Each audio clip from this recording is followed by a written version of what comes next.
안녕하십니까. 하나금융투자 리서치센터입니다. 5월 17일 금요일 리서치 아침 방송 시작하겠습니다. 먼저 증시 동향 듣겠습니다. 안녕하십니까. 다산분석실 김정현입니다. 전일 국내외 증시 동향 말씀드리겠습니다. 국내 증시는 미국과 중국의 무역 갈등 우려가 재점화되며 하락 마감하였습니다. 외국인은 6거래일 연속 매도 우위를 보이며 지수에 하방 압력을 넣었습니다.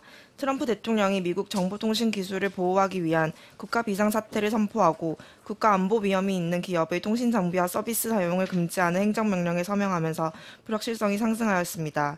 일본 증시는 미국이 중국 정보통신업체 하와이의 제재를 강화한 여파로 하락 마감하였습니다. 미국과 중국이 무역과 관련한 합의를 도출하지 못하는 상황에서 미국의 공세는 주가의 부담 요인으로 작용하였습니다. 안전통화인 엔화 가치는 오르막을 걸으며 증시에 하방 압력을 넣었습니다. 중국 증시는 중국 정부 당국이 경기 부양에 나설 것이라는 기대에 상승 마감하였습니다. 상하이와 선전 종합지수 모두 트럼프 대통령의 국가 비상사태 선포로 장 초반 하락 출발하였으나 이후 정부의 경기 부양 기대감이 커지면서 증시는 반등에 성공하였습니다. 유럽 주요 증시는 미국의 수입 자동차 관세 결정 연기로 미국과 EU 간 무역 전쟁이 미뤄지면서 상승 마감하였습니다. 미국 정부가 18일로 예정된 유럽, 일본 등 외국산 자동차와 부품에 대한 관세 결정을 최장 6개월로 연기하면서 무역 전쟁까지 시간을 번 것이 호재로 작용하였습니다. 미국 주요 지수는 미국 경제지표 및 월마트 등 주요 기업 실적 호조에 힘입어 상승 마감하였습니다. 월마트와 시스코 등 주요 기업이 시장 예상보다 양호한 1분기 실적을 발표해 투자 심리를 지지하였습니다. 4월 주택 착공, 주간 실업보험 청구 저수 등이 예상 치부를 상회한 것이 긍정적인 영향을 미쳤습니다. 이상입니다. 시황 점검하겠습니다. 다음 주 시장 전략 나와 있고요. 그리고 하반기 포트폴리오 전략 자료 오늘 발간됐습니다. 들어보도록 하겠습니다. 예, 안녕하세요. 김용구입니다. 다음 주 시장 같은 경우에는 가장 좀 어찌 보면은 연중 예고된 가장 좀 힘겨운 한 주가 되지 않을까라는 흐름들을 좀 보고 있고요. 계속해서 이제 말씀드렸던 바와 같이 이제 결국은 이제 시장이 그간 좀 경험해보지 못했었던 어떤 시스템 리스크로 좀 비화되는 측면에서의 어떤 심리적 마지노선이라고 한다라면은 결국은 그 120월 이동평균선 코스피로 본다라면 한 2014포인트 정도 좀 되고 있는데요. 이런 부분들까지 좀 하방 지지를 좀 시험하는 좀 중립 이하의 어떤 흐름들 좀 우세하지 않는가라고 보고 있습니다. 그렇게 보는 이유는 결국은 화웨이 제재와 함께 이제 EM, IT 섹터 전반에 대한 글로벌 투자가들의 좀 손살에 치는 행동들이 좀 나타나지 않느냐라고 좀 보고 있고, 지금 사실 이제 제일 마음적으로 걸리는 부분은 5월 29일 종가 기준으로 30날 MSCI EM 지수 리밸런싱이 있습니다. 그간 말도 많고 했었던 중국 A주 들어가고 사우디라든지 아르헨티나 들어가는 파장에 대한 사전적인 포지션 조정이 결국은 다음 주서부터 시작된다라는 부분들을 좀 볼 수 있을 것 같은데, 계속해서 자료 몇 번 말씀드렸던 바와 같이 한 8천억 정도 자금 이탈은 가능하다라고 보고 있고, 시장이 긍정적인 어떤 흐름들이 이어지는 상황에서는 능히 버틸 수 있다라고 봤습니다만은, 지금 전체적으로 좀 기진맥진한 어떤 상황 속에서 좀 만만치 않을 수 있겠다라는 고민은 좀 갖고는 있습니다.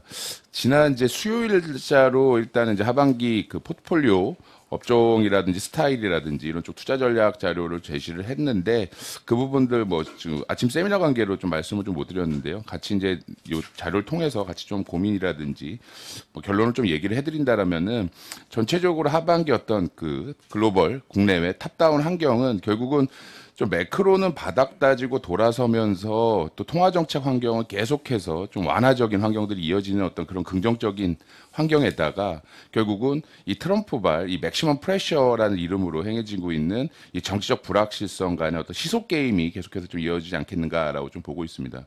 아무래도 한국 측면에서 본다라면은 결국은 이 반도체 어떤 업황 부진, 또 수출 부진 이런 부분들이 실적에 대한 어떤 펀더멘탈 부진으로 이제 파급되는 구도다 보니까, 결국은 당장에는 글로벌 어떤 매크로 측면에서 온기가 우리 시장에서 확인되지 못한 상황에서 표면적으로는 정치적 불확실성이 훨씬 더 크게 보이는 어떤 여건들이다 보니까, 전체적으로 어떤 만만치 않은 어떤 흐름들이 나타날 수밖에 없다라는 거는 사실 가장 좀 아쉬운 부분이 될 수밖에 없을 것 같고요. 그렇기 때문에 결국은 이제 우리 시장, 특히 MSCI 코리아로 보게 된다라면 결국은 이제 경기 민감 대형 가치주, 수출주들이 결국 어떤 시장의 어떤 인덱스 경로라든지 베타 플레이를 주도를 하겠습니다만은, 이러한 부분들의 어떤 주가 경로는 다분히 조건 반사적인 경로가 밖에 이제 허락되지 않는다라는 부분들이 하반기 시장에서 또 다른 어떤 고민이다라는 부분들을 볼 수가 있을 것 같은데, 근데 뭐 문자라든지 텔레그램 코멘트 통해서 말씀을 계속해서 드려왔던 부분입니다만은 저는 근데 이제는 그렇게 봅니다. 지금 현재 어떤 지수대에서는 좀 심플하게 생각할 필요가 있지 않는가라고 생각을 하고는 있는데 결국은 어떤 G2 간의 어떤 이 무역 분쟁이라든지 또 뭐 중동에서 어떤 전쟁이 난다든지 뭐 이런 부분들이 결국은 글로벌 어떤 교육 환경 내지는 경기 환경의 어떤 와해적 상황 변화를 유인한다거나 아니면 이 과정 속에서 한국의 수출이든 반도체 산업이든 우리 어떤 주력 기업들의 어떤 설 자리가 모조리 없어진다라는 거에 동의를 하신다라면은 지금 자리, 지금 구간에서도 파시는 게 맞다. 근데 이 부분에 대해서 동의 안 하신다라면은 결국은 2150선 정도가 펀더멘탈리 바닥이 될 텐데 그 언더 구간에서는 사실은 어떤 심리적인 수급적인 언더슈팅 과정으로 좀 이해를 할 필요가 있을 것 같고요. 이 과정은 사실은 결국은 막연히 6월 말 어떤 회담이라든지 또 얼마 안 있어서 미중 간에 또 회담을 갖겠다라고 어떤 뭐 그 스티브 모누신 재무장관이 뭐 시사는 하긴 했습니다만은 이러한 변화의 어떤 변수 변화에 따라서 맥없이 휘둘릴 수밖에 없다라는 점 좀 고민이긴 하지만 분명히 시장 측면에서는 펀더멘탈리 락바탐이라는 사실은 변하지는 않는다라는 생각을 갖고 있습니다. 그러면 전략적으로 어떤 선택을 해야 될까라는 측면에서 앞서 말씀드렸습니다만은 결국은 강달러 압력이 완화되거나 또 이제 G2의 어떤 무역 갈등 리스크라든지 뭐 중동 쪽의 어떤 전운이 결국 해소되기 전까지는 또 글로벌 전체적으로 어떤 물가 상승 정책에 대한 어떤 그런 긍정론들이 글로벌 리플레이션 트레이딩에 대한 어떤 기대감들이 커지면서 EM 쪽을 다시 괄목상대한 어떤 시도들이 이어지기 전까지는 시장 초점을 계속해서 이 알파 확보를 통한 이 수익률 게임 장세로 계속해서 갈 수밖에 없다라는 측면을 계속해서 좀 아쉬운 마음으로 쳐다볼 수밖에 없고 탑다운 환경 측면에서 결국 네 가지 하반기 알파를 좀 주목을 하고 있습니다. 첫 번째 알파는 결국은 미국이 어떤 중동 쪽에서의 어떤 마찰적인 환경을 조성을 하고 또 거기에 또 뒤에 깔린 생각 중에 하나가 하반기서부터 미국의 원유 수출이 본격화되면서 동시에 유정이라든지 시추사원 이거 뭐 시추 관련된 부분에 인프라 투자가 계속해서 집중이 됩니다. 이러한 부분들은 결국은 한국 측면에서 본다라면 장기 어떤 그 저평가 내지는 침체의 흐름 이어왔었던 해외 건설 쪽이라든지 유정 송유관 관련된 부분들이라든지 아니면 굴삭기 관련된 어떤 부품들 피팅 쪽 관련된 어떤 괄목상대 시도를 좀 자극하지 않겠는가라고 좀 보고 있고요. 그리고 통상 글로벌 정책 불확실성 환경과 미국의 리더십은 비례해 왔습니다. 그렇다는 얘기는 이후 환경 또 하반기에도 미국의 어떤 절정의 리더십은 계속해서 추세적으로 반복될 가능성이 높다는 점에서 반도체라든지 소프트웨어라든지 아메리카 스타일 주식에 대한 어떤 이런 부분들이 계속해서 글로벌리 안전지대로 기능할 가능성이 높다라는 점. 거기다가 미국과의 어떤 마찰적인 상황들이 그런 국면들이 깊어지면 깊어질수록 중국의 어떤 이 반작용격 내수부양에 대한 의지는 더 강해질 것이다라는 점에선 자동차 부품들이라든지 비철이라든지 그리고 차이나 인바운드 소비재 쪽 패션 화장품 계속해서 좋게 보고 있습니다만 이런 부분들 좀 보고 있고요. 그리고 뭐 어떤 대외 변수와 좀 무관한 알파 측면에서 하반기 예정돼 있는 그 패시브 벤치마크 이벤트를 통한 알파 도출도 가능할 거라고 보는데요. 쉽게 말씀드려서 제2의 셀트리온을 찾고 제2의 필라코리아를 찾고 제2의 메리총금을 찾는 아이디어가 없을까라는 부분들을 좀 고민해봤는데 12월 달에 MSCI 코리아 그리고 코스닥 150 리밸런싱이 있습니다. 현재 주가 레벨 고려해서 그러니까 현재는 관련 인덱스에 포함은 안 돼 있지만 허들 밖에 한 10등에서 20등의 애들이 있는 가운데 실적 계속해서 올라오면서 수급 비어있는 애들을 찾아보면 MSCI 코리아 쪽에서는 한 3-4가지가 좀 확률 높게 보이고 있습니다. 얘네들은 이제 한진칼이라든지 한샘 거기에 더 좋은 비좋은 이런 부분들이 하반기 뭐 힘든 시장이지만 돌파구 역할을 해줄 수 있겠다라는 관점을 좀 보고 있고요. 코스닥 150 쪽에서는 지노믹틀이라든지 진성TEC라든지 뭐 HL 사이언스 이런 부분들이 가능성이 상당히 높아 보인다는 측면에서 좀 적정히 좀 고려가 필요하지 않는가 이렇게 보고 있습니다. 이상입니다. 글로벌 리서치 자료 준비되어 있습니다. 내용 들어보겠습니다. 먼저 신동방 온라인인데요. 중국 최대 온라인 교육 플랫폼 업체입니다. 신동방 온라인 듣고 그 다음에 도쿄가스 듣도록 하겠습니다. 먼저 신동방 온라인입니다. 네, 글로벌 리서치 문다솜입니다. 금일 발표 드릴 종목은 신동방 온라인입니다. 신동방 온라인은 중국의 온라인 교육 플랫폼 중에 매출액 기준으로 점유율 1위를 차지하고 있는 기업입니다. 2019년 3월 모회사인 신동방의 온라인 사업 부분이 분리가 돼서 홍콩 증시에 상장을 했습니다. 매출 구성은 대학 교육 부분이 72%로 가장 높고요. K12가 16%, 외국어 자격증, 그리고 기타 부분이 12% 정도입니다. 신동방 온라인 이익 창출의 가장 중요한 부분은 신규 학생을 확보한 다음에 유료 회원으로 전환하는 것인데요. 이 부분에서 신동방 온라인의 가장 큰 경쟁력은 모기업인 신동방의 브랜드력과 그 다음에 방대한 학생 수입니다. 신동방은 인터넷 온라인 사업 부분을 제외하고 오프라인 사업 부분에서도 학원이나 국제학교 같은 사업의 영위를 하고 있기 때문에 방대한 학생 수를 확보를 하고 있는 상태입니다. 이러한 경쟁력을 바탕으로 신동방 온라인의 수익 창출 역량이 독보적인데요. 신규 학생 확보 비용이 29%로 업종 평균 60%를 하회를 하고 있고 강한 콘텐츠 경쟁력을 기반으로 유료 회원으로의 전환율이 매우 높은 편입니다. 최근 회계년도 기준으로 유료 회원 수는 82% 전분기 대비해서 전년도 대비해서 82% 정도 빠르게 확대가 되고 있는 상황입니다. 그 밖에도 산업 성장 여력이 굉장히 큰 편인데요. 그 온라인 교육 시장 규모는 최근 3년간 연평균 30%대 고성장을 기록했고 22년까지 20% 이상 고성장을 할 전망입니다. 고성장을 할 전망으로 보는 이유는 사교육 시스템의 온라인화 진전, 소득 수준 향상으로 인한 교육비 지출 증가 추세가 앞으로 계속될 것으로 보고 있기 때문입니다. 그 외에도 정부 주도 고등교육 강화 정책을 발표가 돼서요. 사교육 시장에서 이 부분도 긍정적으로 영향을 미칠 것으로 보고 있습니다. 현재 주가는 홍콩 증시 상장한 이후에 한 14% 정도 상승을 했는데 4월 말 이후에 중국 증시 조정받음에 따라서 상승폭은 모두 반납을 한 상황입니다. 예상 PSR은 9.4배로 업종 평균을 상회를 하고 있지만 2019년과 2020년 매출 성장률이 각각 44%, 55% 정도로 빠르게 외형 성장이 가능할 것으로 보고 있기 때문에 현재 주가 프리미엄은 타당하다고 보고 있습니다. 현재 주가는 목표가 대비해서 30% 상승 여력이 있고 단기 유망 종목으로 추천드립니다. 감사합니다. 다음은 일본 가스 업체인 도쿄가스 자료 준비되어 있습니다. 도쿄가스 내용 듣고요. 유틸리티 하반기 전망 자료 나왔는데 유틸리티 업종 이야기도 같이 듣도록 하겠습니다. 네, 유틸리티 담당의 유재성입니다. 도쿄가스 자료고요. 얘는 3월 결산입니다. 그래서 최근에 이제 2018년도 회계연도 실적이 나왔고요. 매출액은 전년 대비 증가를 했습니다. 판매량은 좀 감소를 했지만 유가가 상승하면서 판매 단가가 상승했던 영향이 있고요. 얘네가 이제 가스 시장하고 전력 시장하고 서로 교차해서 완전 자유화가 되어 있습니다. 그래서 가스 업체지만 전력 부분도 상당히 좀 잘 하고 있고 이쪽은 다행히 고객이 증가하면서 외형 성장이 나타나고 있습니다. 다만 영업이익 같은 경우는 전년 대비 10% 감소를 했는데 유가가 상승하면서 원료비가 상승한 속도가 이제 판가보다 좀 더 빠르게 상승했기 때문으로 보시면 될 것 같습니다. 그리고 또 판매량도 작년 대비 이제 가스 쪽에는 고객 수가 감소를 했고 겨울철에 좀 따뜻하면서 2.4% 감소한 영향도 일부 기여를 한 것 같습니다.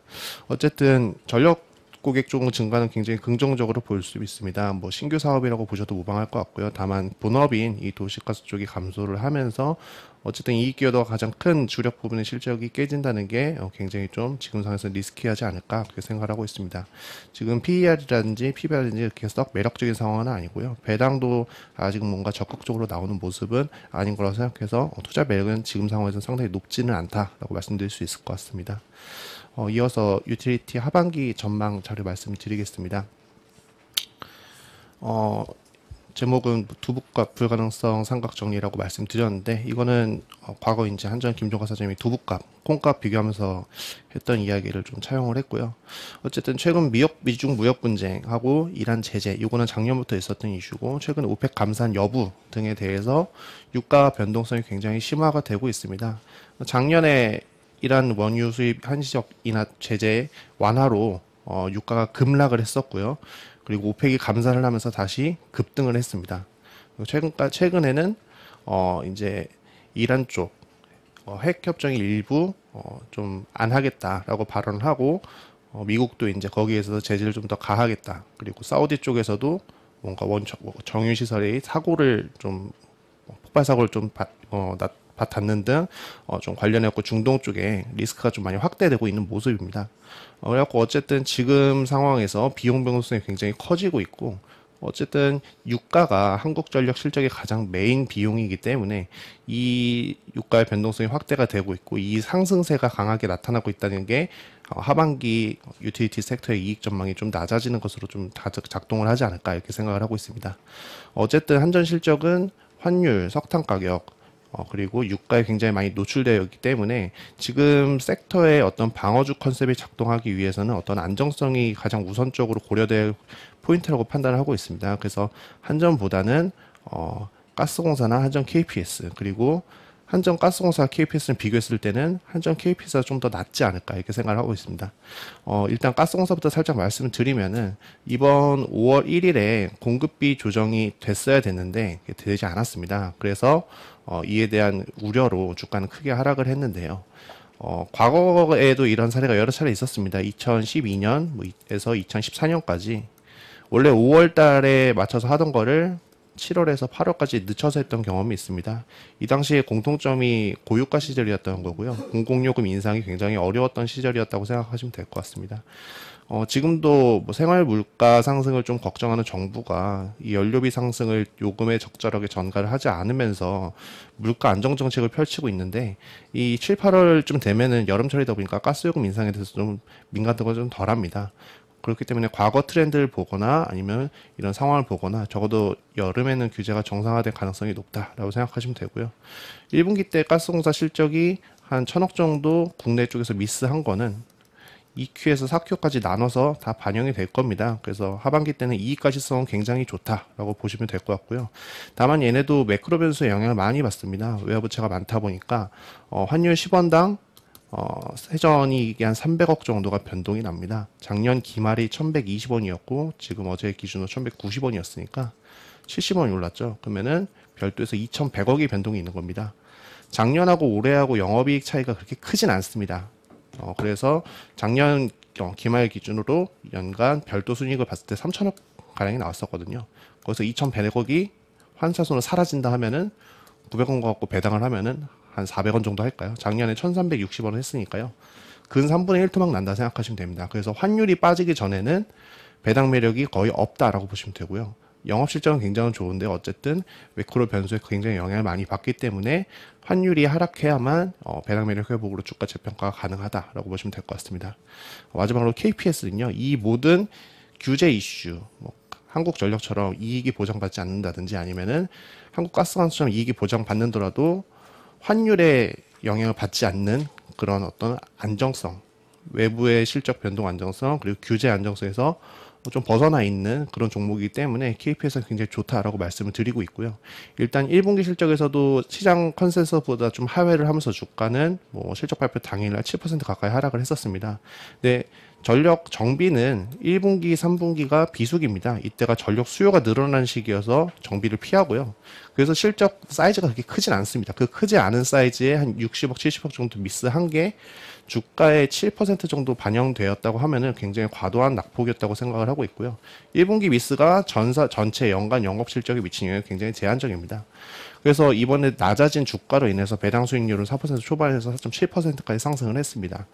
유틸리티 섹터가 방어주 컨셉이 작동하려면은 안정적인 실적에 배당까지 나와야 되는데 적어도 최근 규제 이슈에서 굉장히 벗어나 있고 그리고 가스공사처럼 환율이라든지 이런 것도 민감하지 않는 안정적인 종목에다가 배당 수익률까지 가장 높습니다. 그래서 하반기 때 아무래도 유틸리티 섹터에서 방어주로 봤을 때는 한전 KPS가 가장 안정적이지 않을까 이렇게 생각을 하고 있습니다. 이상입니다. 다음은 산업 분석 먼저 들어보겠습니다. 통신업종 자료 준비가 되어 있는데요. 주간 통신 이슈 전략, 5G 관련주 순환매 가능성에 대비하자입니다. 최근 5G 관련 종목군들 시장에서 관심이 상당히 높은 것 같은데 관련된 전략 들어보도록 하겠습니다. 예. 저희 WM하고 이비 쪽에서 오늘 5G 관련된 코멘트를 따로 부탁을 하셔가지고 좀 그 얘기 좀 드릴게요. 어저께 주가 급락은 뭐 아시겠지만 이번 주에 주가가 워낙 많이 올랐기 때문에 일부 차익 매매도 보신 게 맞고요. 그 다음에 계속 말씀드리지만 선발주자 같은 경우는 대부분 사실 실적이나 전반적인 그 호재가 주가에 상당히 많이 녹아들어져 있습니다. 그래서 저희가 말씀드리지만 뭐 저희가 계속 코멘트를 해서 사실은 또 주가가 더 올라가는 그런 측면도 또 없지 않아 있는 것도 사실인데요. 뭐 어쨌든 기지국이나 선발주자들 같은 경우에는 전반적으로 주가가 단기적으로는 충분히 반영돼 있다 그렇게 보시는 거를 저희가 계속 말씀드리고 있고요. 저희는 지금 이번 주에 말씀드리고 하는 거는 이제 순환매 가능성에 대비하자는 거고 장기적으로 하지만 크게 갈 거라는 겁니다. 저희가 2년 전에 네트워크 장비 업종을 저희가 커버를 하면서 사실 시가총액 3조가 채 안 됐을 때 시작을 했어요. 근데 아시겠지만 현재 시가총액이 20몇 개 종목 합쳐서 총 9조까지 올랐습니다. 근데 저희가 길게 본다면 내년도 연말 정도 했을 때 네트워크 장비 시가총액을 저희는 20조 이상으로 보고 있어요. 사실 현재 이 흐름이나 전반적인 과거의 멀티플 상황을 고려하면 실제로 보면 KMW가 향후에 시가총액 2조가 가도 전혀 할 말이 없는 상황인 건 분명히 맞고요. 결국 20조까지 간다고 봅니다. 근데 저희 입장에서는 사실은 이제 지금 KMW를 단기적으로 하란 말씀이 아니고 지금 보유하고 계신 분들이 내년도까지 계속 홀딩했을 때 시가총액이 여기서 2배 더 간다 이렇게 말씀드리면 되겠고 결국 거기 핵심은 28기가헤르츠라는 사실은 미지의 주파수가 남아있다는 거죠. 저희가 5G에서 28기가헤르츠가 차지하는 포션을 대략 70% 정도로 얘기하고 있고요. 3.5기가헤르츠를 대략 30% 정도로 얘기를 합니다. 저희가 사실은 올해 통신사 캐펙스가 작년 대비 40% 정도 증가할 거라고 작년에 계속 떠들 때까지만 해도 시장에서 다 캐펙스를 올해를 동결로 얘기했어요. 저 빼고 다. 그런데 결국은 저희가 50% 증가하는 거로 발표가 됐고요. 3.5기가헤르츠는 아직 누구도 얘기하고 있지 않습니다. 사실 유일하게 하나금투에서만 28기가헤르츠를 얘기를 하고 있어요. 근데 거기에 대해서 KT가 최근에 인정을 하기 시작했죠. 어저께 코멘트를 보시면. 그래서 결국은 이런 것들이 하나둘 반영되면서 시가총액은 네트워크 장비가 입주까지 가고 통신사는 아직 시작도 안 했습니다. 지금 통신사 시가총액이 40조가 채 안 되는데요. 저희가 이 시가총액을 100조 이상으로 봅니다. 그래서 저희가 결국은 통신사는 지금부터 향후 2년 동안에 2.5배 올라간다고 보시면 되겠고 네트워크 장비는 지금까지 3배 이상이 올랐지만 여기서 또 2배 이상 간다고 보시면 됩니다.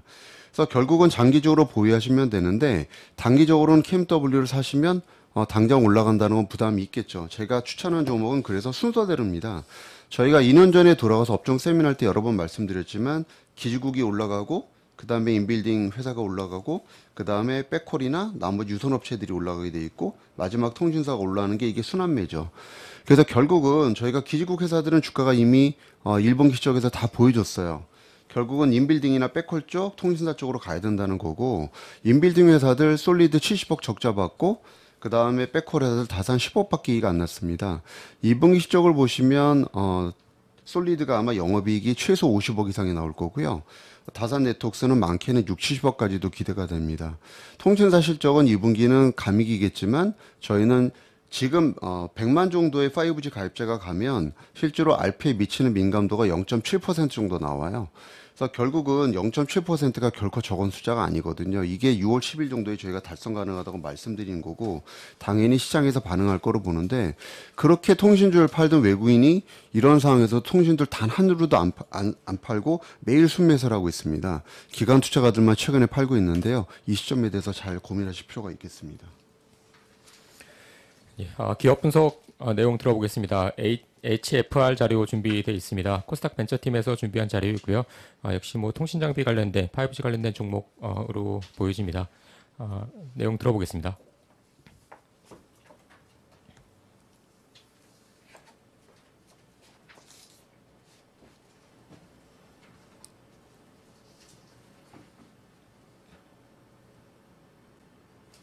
안녕하세요. 코스닥 벤처 김아영입니다. HFR에 대해서 너무 오래 쉬었다. 5G 종목별 키 맞추기가 시급하다로 자료 준비해 보았습니다. HFR은 유무선 종합통신 장비 업체로 SKT에서 분사되어 2000년에 설립된 네트워크 장비 회사입니다.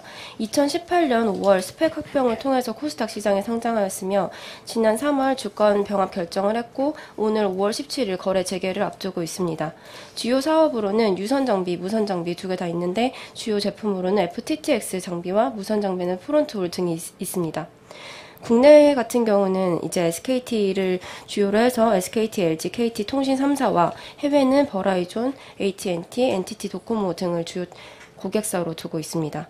2019년 이제 실적을 볼 때 이번 1분기 실적 같은 경우는 매출액은 160억으로 영업이익은 마이너스 94 49억 정도 적자 지속되는 모습을 보였는데 사실 이제 매출액 같은 경우는 50% 가량 증가했고 통상 이제 1분기는 적자였다는 점과 하반기 매출 비중이 높은 점을 고려해 볼 때 전혀 우려할 수준이 아니라고 판단됩니다.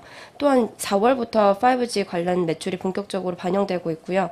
이제 하반기에는 보통 매출이 한 60에서 70% 정도 몰리는 부분이 있기 때문에 이 점은 감안하면 좋을 것 같습니다. 5G 종목별 키 맞추기 최대 시급주라고 이제 한번 투자 포인트를 잡아보았습니다. 2019년은 국내 무선 부문의 5G 신규 매출 발생 이제 본격적으로 될 예정이며 해외 고객사 같은 경우는 기존의 버라이존에 납품을 했는데 AT&T가 신규 고객사로 붙으면서 최소 80% 이상의 매출이 증가할 것으로 예상됩니다.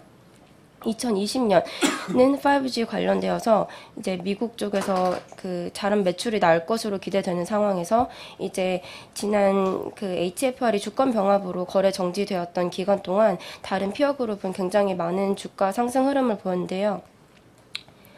이제 여기 그림 3번을 보시면 이제 저희가 보았던 피어 그룹이 이제 4월 30일 이후 30%가량 주가 상승했던 반면 HFR은 거래 정지 기간이었기 때문에 주가 변동폭 전혀 없는 상황이었습니다. 또한 이제 피어 그룹의 그 평균 보았을 때 한 22배 정도 나오는 반면 이제 HFR은 8배 수준이기 때문에 여전히 상승 여력 크다고 판단됩니다. 예, 다음은 소비재 화장품 업종 자료 준비되어 있습니다. 소비재 화장품 내용 들어보고요. 오늘 금요 업종 세미나는 디스플레이 업종 준비되어 있습니다. 순서대로 듣도록 하겠습니다.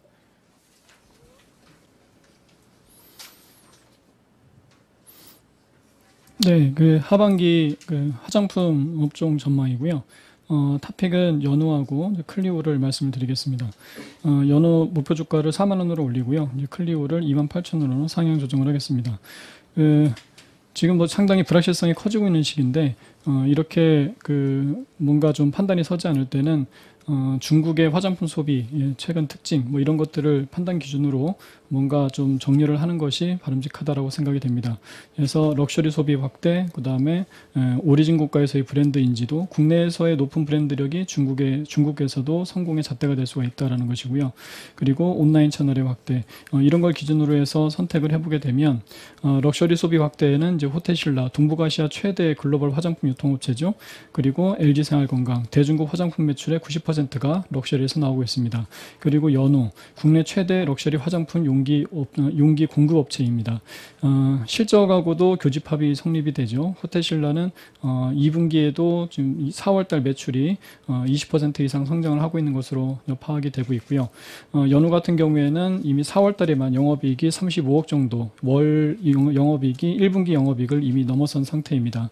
이제 클리오 같은 경우에도 그 실적을 상당히 가파르게 턴어라운드를 하고 있는데 아마 2분기 같은 경우에도 이미 1분기가 영업이익이 원래 예상치 14억이었는데 더블 이상을 기록을 했거든요. 아마 2분기에도 이제 그런 모습이 나올 것으로 생각이 됩니다. 그다음에 애경산업 같은 경우에도 국내 파운데이션 부분에 4년 연속 인지도 1위를 가지고 있는 이제 그런 업체입니다. 그래서 이런 업체들은 실적의 모멘텀하고 중국의 소비 패턴이 변하고 교집합을 이루는 종목이기 때문에 지금과 같이 장이 상당히 좀 흔들리는 이제 그런 시기에서는 뭔가 꼭 이렇게 갖고 갈 수 있는 이제 그런 어떤 확신을 좀 줄 수 있지 않을까라고 생각이 됩니다. 꼭 사두시기를 말씀드립니다. 이상입니다. 저희가 금요일마다 업종 세미나 진행을 하고 있습니다. 업황과 이슈, 종목 같이 점검해보는 시간인데요. 오늘은 디스플레이 업종 준비되어 있습니다. 내용 들어보도록 하겠습니다. 네, 안녕하십니까. 디스플레이 담당하는 김현수입니다. 최근에 디스플레이 쪽에 가장 큰 이슈는 모바일 쪽에서는 폴더블 폰이었고 TV 쪽에서는 이제 삼성의 진입이었는데 후자 삼성의 OLED TV 쪽 시장 진입이 시장의 판도를 크게 바꿀 수 있을 것으로 보고 있습니다. 일단 큰 틀에서 보면은 지금 여전히 TV 쪽은 OLED 패널의 침투율이 죄송합니다. OLED TV 쪽에서는 OLED의 침투율이 2% 정도밖에 안 되고요. 모바일 쪽에서는 지금 한 20% 정도까지 올라왔습니다. TV가 연간 2억 대 정도 팔리는데 지금 작년에 한 250만 대 정도 OLED TV가 팔렸고요. 모바일에서는 스마트폰이 한 16억 대 정도 시장되는데 한 4억 대 정도 되는 시장이 형성되어 있습니다. OLED 패널이. 그래서 여전히 업사이드가 크다라고 하는 거고요. 그래서 그 과정에서 일단 모바일 쪽 같은 경우는 조금 더 지금 시장이 형성이 되어 있기 때문에 중국 업체들이 후발주자로 들어오고 있습니다. 그래서 중국 업체들이 지금 사실상 캐파가 없는 수준인데 2020년, 21년까지 투자를 진행해 나갈 예정이고요. 그 과정에서 OLED 중소형 업체들, 소재 업체들의 수혜가 있을 것으로 보고 있습니다. 특히 아까 말씀드렸던 것처럼 이제 삼성이 대형 OLED 투자에 들어갈 것으로 보고 있는데, LG전자가 사실 TV 사업부에서 영업이익률이 보통 4%에서 5% 정도 하던 회사인데 요즘 한 10% 항상 나오고 있거든요. 이유는 사실 글로벌리 OLED TV 판매하는 게 LG전자와 소니밖에 없기 때문에 LG전자가 그 수혜를 받고 있다라고 보시면 되고요. 삼성전자 입장에서는 TV 사업이 보통 한 7, 8% 나오다가 요즘 최근에 한 6% 정도까지 빠졌습니다. 그래서 그 과정에서 이 OLED TV에 대한 니즈를 느끼고 있다라고 보고 있고요. 그래서 최근에 뭐 제품 출시가 좀 늦춰진다라는 노이즈가 있었었는데 제품 출시 자체는 당연히 지금 캐파가 없기 때문에 내년 하반기나 2021년 초가 될 것으로 보고 있습니다. 다만 삼성 디스플레이 쪽에서의 투자는 당연히 이제 올해 하반기부터 늘어나게 될 거고요. 지금 글로벌리 OLED 스마트폰이 한 4억 대 팔리고 TV가 200만 대 팔리는데 300만 대 정도 팔리는데 OLED 그 패널 출하 면적만 보면은 사실 거의 한 4대 6 정도 작년에 이 정도 비율이 나오거든요. 당연히 TV 면적이 이 스마트폰보다 크기 때문이죠. 스마트폰 100장이 TV 한 장에 들어간다라고 보시면 됩니다. 그래서 TV 쪽에서 OLED 패널 침투율이 상승하게 되면 그 과정에서 소재 업체들의 수혜가 예상이 되고요. 2021년에 글로벌리 1000만 대 정도 되는 OLED TV 판매 예상이 됩니다. 그 과정에서 국내 업체 덕산 네오룩스라든지 미국의 유니버설 디스플레이 같은 소재 업체의 실적 상승 속도가 가파를 것으로 보고 있습니다. 그래서 저희는 중소형주 OLED 중소형주들의 이제 구조적인 상승을 보고 있고요. 그래서 관련해서 덕산 네오룩스 그리고 종목에서는 SFA, 장비에서는 SFA 그리고 해외 종목 중에 UDC 추천을 드리겠습니다. 이상입니다. 이상으로 5월 17일 금요일 리서치 아침 방송 모두 마치겠습니다. 오늘도 좋은 하루, 좋은 주말 되시기 바랍니다. 감사합니다.